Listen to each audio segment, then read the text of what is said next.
अस्सलामुअलैकुम dear students, उम्मीद करती हूँ कि आप लोग खैरियत से होंगे। जैसा कि प्रीवियस वीडियो में मैंने आपके साथ CS फॉर 11 विजुअल प्रोग्रामिंग का लेक्चर नंबर 7 डिस्कस किया था। आज की वीडियो में मैं आपके साथ डिस्कस करूँगी विजुअल प्रोग्रामिंग का लेक्चर नंबर 8। तो चलिए स्टार्ट करते हैं। इससे पहले कि मैं आज का टॉपिक स्टार्ट करूँ, जो लोग मेरे चैनल पर न्यू है चैनल को सब्सक्राइब कर लें और साथ ही साथ बेल आइकन पर भी प्रेस कर दें ताकि न्यू आने वाली वीडियो की फौरी तौर पर अपडेट आप तक पहुँच सके। तो चलते स्टार्ट करते हैं।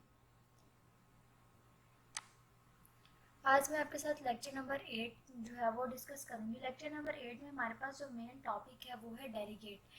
Delegate is a reference to a method. आपके पास डेलीगेट ऐसा मेथड है, ऐसा आपके पास फंक्शन है जो कि रेफरेंस के लिए यूज़ होता है। यानी कि आपके पास दो तरह की वैल्यूज़ आ जाती हैं हम किसी भी डाटा को पास करने के लिए। या तो हम बाय वैल्यू पास करते हैं या फिर हम बाय रेफरेंस पास करते हैं। यानी कि कोई भी डाटा हमें पास करना है, मेमोरी में हम उसकी लोकेशन रखनी है तो हम उसका रेफरेंस दे देंगे। कभी फ़लाँ जगह पे फ़लाँ रेफरेंस उसका दे दिया, एड्रेस दे दिया, वहाँ से जाके डाटा एक्सेस कर लो। और अगर वैल्यू टाइप की जाए, उस स्पेस की जगह पे, उस अरे की जगह पे, उस फंक्शन की जगह पे आपने वैल्यू पास करनी होती है। देन वैल्यू पास करने के बाद हम डाटा एक्सेस कर सकते हैं।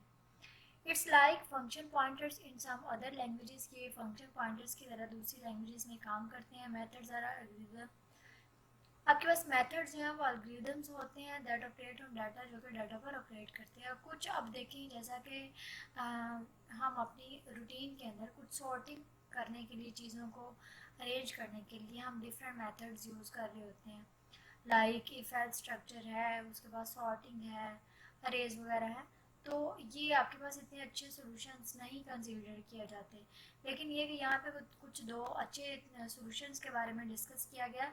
One is to implement a comparator interface in all types we want and then pass an instance of a type that provide। अब देखें इस टाइप के अंदर वो कह रहा है कि आपके पास एक ऐसा इंस्टेंस है टाइप का जो कि प्रोवाइड करता है इंटरफेस को। अब इस इंटरफेस को यूज़ करते हुए आप लोग जो है वो इजीली डाटा को एक्सेस कर सकते हैं। The other solution is using delegate, और दूसरा सोल्यूशन है आपके पास डेलीगेट्स। रेफरेंस टू फंक्शन, आप इसे रेफरेंस टू फंक्शन भी कह सकते हैं और डेलीगेट भी कह सकते हैं। और आपसे MCQs के लिए ये लाइन इंपॉर्टेंट है, a delegate is a reference to a method. तो आपके पास ये डेलीगेट का वर्ड की जगह स्पेस खाली होगी तो लिखा होगा dash is a reference to a method. Next नीचे आपके साथ जो है वो एक एग्जांपल शेयर की गई है डेलीगेट फंक्शन की। तो आप लोगों को मैं जस्ट इस एग्जांपल का ओवरव्यू करवाऊंगी, लेकिन ये है कि अगर किसी स्टूडेंट का कोई भी क्वेश्चन हो, आपको कोई भी कोड ऑफ स्ट्रक्चर नहीं समझ रहा हो, समझ में आ रहा है, तो आप लोग मुझे कमेंट सेक्शन में पूछ सकते हैं, तो मैं आपको फौरी तौर पर उसको एक्सप्लेन कर दूँगी। अब यहाँ पे डेलीगेट डिक्लेरेशन की है, क्लास नेम आपने ले लिया, दो आपने यहाँ पे हमने स्ट्रिंग्स ले ली गई हैं, फर्स्ट नेम और लास्ट नेम, हमने उन्हें नल कंसीडर कर लिया। उसके बाद हमने पब्लिक क्लास ले ली है, फर्स्ट नेम उसका फर्स्ट नेम की जगह पे फर्स्ट पुट कर दिया और लास्ट नेम की जगह पे लास्ट। उसके बाद हमने डेलीगेट मेथड हैंडलर के थ्रू जो है वो उसे एक्सेस किया है पब्लिक क्लास के थ्रू। उसके बाद हम लोगों ने इफ़ कंडीशन यूज़ की है। इफ़ कंडीशन यूज़ करने के बाद हमने ओवरराइड मेथड के थ्रू हम लोगों ने रिटर्न किया फर्स्ट नेम की वैल्यू। उसके बाद क्लास हमने बनाई है सिंपल डेलीगेट की। तो ये आप लोगों ने सिंपल डेलीगेट मेथड के थ्रू एक दफ़ा से पढ़ लेना, एक दफ़ा जस्ट इस एग्जांपल को रीड आउट कर लेना। A C# event is a class member that activated whenever the event it was designed for occurs first। अब आपके पास C# जो है वो आपके पास एक इवेंट क्लास है, इवेंट क्लास मेंबर भी कह सकते हैं और इसको इवेंट क्लास भी कह सकते हैं। That is activated when ever the event. अब देखिए, जब भी आपका कोई इवेंट डिज़ाइन होगा, इवेंट अकर होगा, तो वो आपके पास एक जो इवेंट जो है वो हमेशा अकर होता है, हम उसको किसी की भी वजह से जो है वो, अब देखें कि लाइक तीसरा कोई वेडिंग इवेंट भी आप ले लें, अब वो खुद ब खुद तो नहीं हो जाता ना, उस पूरे को प्लान करना होता है। इसी तरह से इवेंट जो है वो भी हमेशा अकर होता है, हमने उसे खुद जो है वो बनाना होता है। Anyone interested in the event can register and be notified as soon as the event fires. At the time an event fires, method registers with the event will be invoked। अब यहाँ पे इन्वोक लेटर के बारे में भी discuss किया गया कि इन्वोक लेटर्स जो हैं वो क्या होते हैं।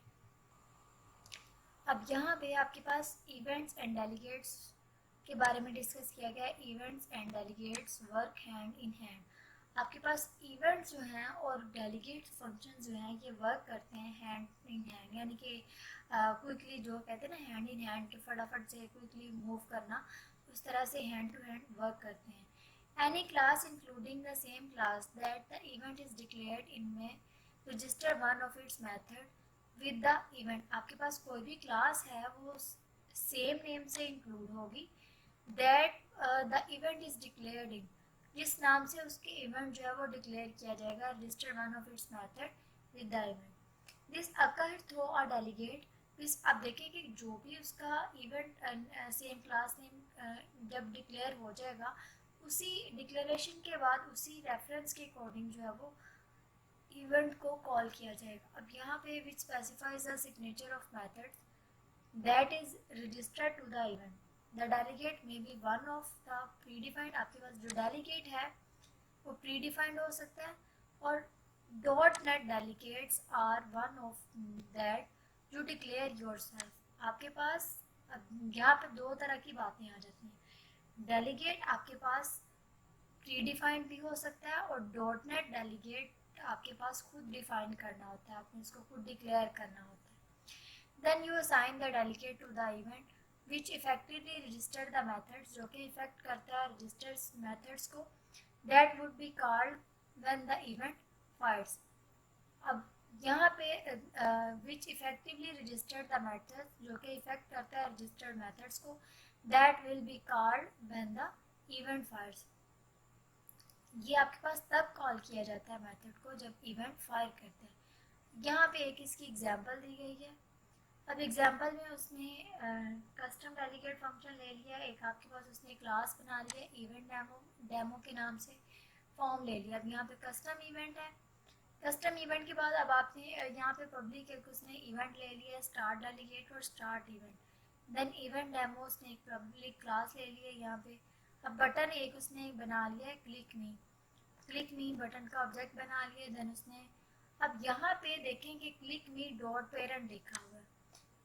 अब ऊपर जो आपने डेलीगेट फंक्शन यूज़ किया था, इन्वोक फंक्शन यूज़ किया था, इन्वोक मेथड आपके पास यहाँ पे इसलिए यूज़ हो रहा होता है कि आपने जो सोर्स होता है, जो रेफरेंस होता है, रेफरेंस मेथड के थ्रू आपने पेरेंट क्लास तक एक्सेस करनी होती है।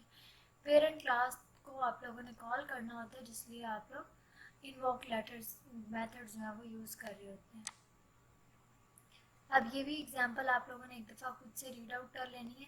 अब यहाँ पे आपके पास to run this example in Visual Studio you will either have to add a reference. अब यहाँ पे आप लोगों को मैं बताती चलूँ कि जो असाइनमेंट नंबर 2 आई है, असाइनमेंट नंबर 2 के अंदर आप लोगों ने रेफरेंस ऐड किया था system.drawing। अब देखें कि आपने जो C# की उसकी लेफ़्ट साइड पे स्क्रीन पे क्लिक किया, स्क्रीन पे क्लिक करने के बाद आपने रेफरेंस ऐड कर लिया। जो भी ऐड करना है, फॉर्म का, ड्राइंग का, जो भी ऐड करना है आप यहाँ से ऐड कर सकते हैं। अब system.forms.dll और you can make a new Windows form project. आप जब ये ऐड करते हैं windows.system.windows.form, आप लोग एक न्यू विंडोज़ फॉर्म प्रोजेक्ट जो है वो क्रिएट कर सकते हैं। This class inherits from class, जो कि इनहेरिट की जाती है फॉर्म से, which essentially make it a window form that automatically gives you all the functionality of a Windows form। तो इस तरह से ये फंक्शनैलिटी जो है वो सारा विंडो फॉर्म प्रोवाइड करती है, including title bar, maximise, minimise, close button, system menu and borders. It is started by calling the run method of the static application object with a reference to the form object as a parameter। अब आपके पास यहाँ पे जो maximise, minimise के जो functions है, जो उसकी फंक्शनैलिटीज़ थी, उनके बारे में भी एक्सप्लेन कर दिया। नेक्स्ट आपके पास है सिंटैक्स रजिस्टर। आप देखें यहाँ पे प्लस का साइन है और इक्वल का साइन है। Syntax register our delegate with this event it's fired like a method call the click event is predefined. अब याद रखिएगा कि क्लिक इवेंट आपके पास प्री डिफाइंड होता है। Event handler delegate is also already in .NET। आपके पास event handler delegate है वो पहले से .NET के अंदर मौजूद होता है। All you do is define you callback method that is invoked when someone presses the click me button। अब जैसे ही आप click me के बटन पे क्लिक करेंगे तो आपके पास मेथड जो है वो कंफर्म हो जाएगा। आप उसको इवेंट हैंडलर डेलीगेट के थ्रू आप उसे कंफर्म करने के बाद कॉल कर लेंगे। They have a message property contain a stack trace toastring method identifying the exceptions you will need to handle. It depends on the routine you are writing. System.io file .operand could throw Scott exception, argument exception. अब ये आपके पास कुछ exceptions हैं जो उसने बताई हुई हैं। आप लोगों ने इन एक्सेप्शंस को एक दफ़ा से रीड आउट कर लेना है। पेपर में भी ये शॉर्ट क्वेश्चन में पूछा जा सकता है कि कुछ जो एक्सेप्शंस हैं system.io फाइल की, तो उसके बारे में तो बता दें। तो आपको ये कुछ एक्सेप्शंस हैं जो आप लोगों ने याद कर लेनी। और ये आपके पास थ्योरेटिकल लेक्चर था जिसको आप लोगों ने अच्छे से रीड आउट कर लेना है। और कुछ इसमें डेफिनेशन और कुछ MCQs पॉइंट ऑफ व्यू से ये इम्पोर्टेंट था, उसी के अकॉर्डिंग आप लोगों ने डिस्कस कर लेना है। लेक्चर नंबर 8 में यही मेन टॉपिक्स थे। इंशाल्लाह नेक्स्ट वीडियो में हम लोग लेक्चर नंबर 9 डिस्कस करेंगे। तब तक के लिए अल्लाह हाफिज़।